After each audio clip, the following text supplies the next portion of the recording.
As a longtime community gardener, nothing drives me crazier than when critters are eating my stuff. We're talking nuisance wildlife on Extension Today. Extension Today is sponsored by the Ohio State University College of Food, Agricultural, and Environmental Sciences. I'm here with my very good buddy and colleague, Marne Titchenell, Extension Wildlife Program Specialist, to talk about nuisance wildlife. I get a lot of questions from clients. What are some of the things that they can do to, say, mitigate deer damage in their garden? So when it comes to deer, it really does depend on how hungry Bambi is, right? So how much deer pressure are you having?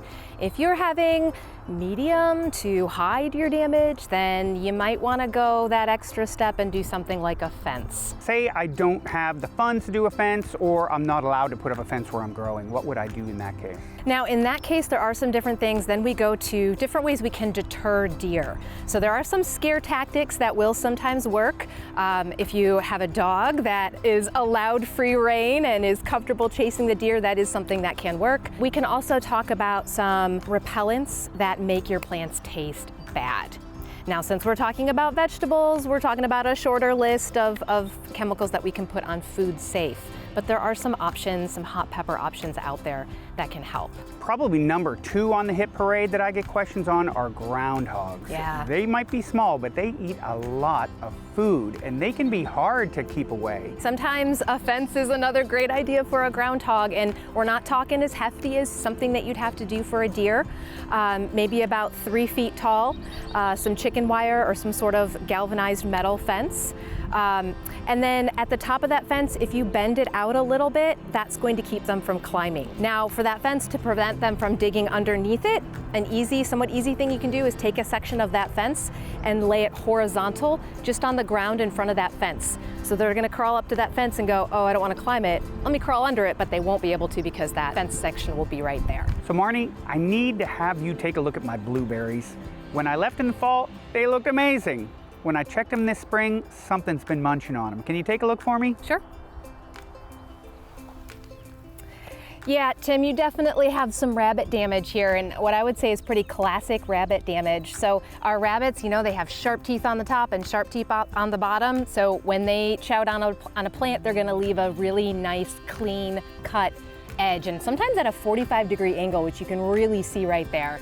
So covering them maybe over that winter season is going to be your best bet. And you can use, you know, like some chicken wire or fencing or even just some bird netting to kind of cover these and keep the rabbits out. So Marne, I'm starting to get phone calls and emails from clients about moles and voles tunneling through their yard. Yep. What kind of guidance would you have in order to mitigate that nuisance? Right. So first of all, you have to decide which critter it is that you have.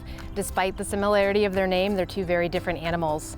You know, so your moles are the ones that live underground. They're looking for worms and other soil-dwelling insects, and they're going to leave those tunnels right below the soil surface that kind of have that little raised, but you step on it, your foot slides down. They're also going to leave those volcanic-like mounds. So that's your moles. Now with voles, let's say V for a vole, they're vegetarians. So they're like the rabbits and the deer we've been talking about. They like the plants. Not necessarily these types of plants, but sometimes you'll have maybe some chewed parts around the base of your woody plants, and they'll leave these little runways through your yard that are right where the grass meets the soil surface. So a bunch of little tunnels going out through your yard. So they're easy to get confused. Now, as far as management, let's start with moles. One of the best things that you can do for moles is buy a trap and do your homework, right? So all of the traps for moles are lethal, and they're going to work as long as you set them right and correctly and in the right spot. All right, moles are busy bodies, so you don't have a lot of moles in one yard, which is good. So if you're good about setting your trap in the right place, then you'll catch your moles and hopefully not have an issue. All right, what about these bunny-like voles you were talking about? Yeah, so for the voles, sometimes getting a couple of snap traps out and putting them near the places where you're seeing those tunnels, where you're seeing the damage, and then covering them with a little potted plant to keep out non-target animals. That can kind of solve your vole problem. Marne, thank you so much. This has been so helpful for me as a gardener. Good. For more information on how you can keep your plants from looking like this, head to go.osu.edu/Extension Today. Extension Today is sponsored by the Ohio State University College of Food, Agricultural, and Environmental Sciences.